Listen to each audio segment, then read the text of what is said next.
ओम नमः शिवाय। श्री शिवाय नमस्तुभ्यम। आप सभी का हमारे YouTube चैनल पर बहुत बहुत स्वागत है। आज मैं आप सभी को सावन के पहले मंगलागौरी व्रत पर सुनी जाने वाली कथा सुनाती हूँ। सावन में पड़ने वाला मंगलागौरी व्रत सुहागिन महिलाओं के लिए बेहद खास होता है। यह व्रत पति की लंबी आयु के लिए रखा जाता है।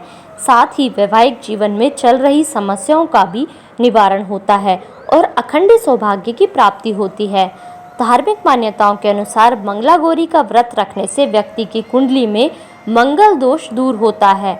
इस दौरान महादेव की और मां पार्वती की पूजा एक साथ करने से जीवन में सुख समृद्धि बनी रहती है। पंचांग के अनुसार सावन माह की शुरुआत 22 जुलाई से हो गई है और सावन माह के कृष्ण पक्ष की द्वितीय तिथि 23 जुलाई को सुबह 10:23 तक है। सावन माह का पहला मंगलागौरी व्रत 23 जुलाई को ही रखा जाएगा। अब मैं आप सभी को मंगलागौरी व्रत पर सुनी जाने वाली कथा सुनाती हूँ।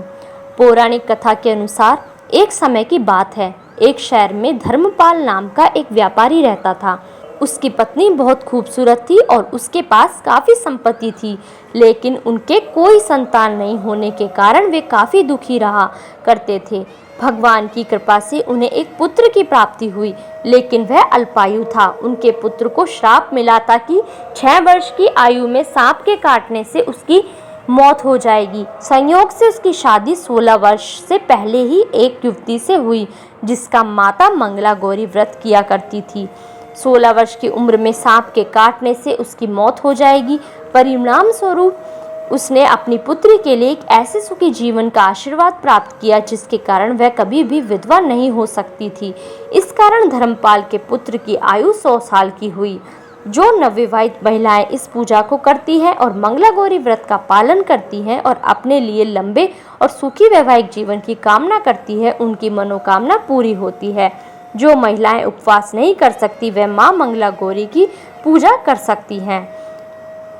अब मैं आपको बताती हूँ कि कथा के बाद क्या करना चाहिए। मान्यता है कि कथा सुनने के बाद विवाहित महिलाओं द्वारा अपनी सास और ननद को लड्डू दिया जाता है, साथ ही ब्राह्मणों को भी प्रसाद दिया जाता है। इस विधि को करने के बाद 16 बाती का दिया जलाकर मां मंगलागौरी की आरती करें।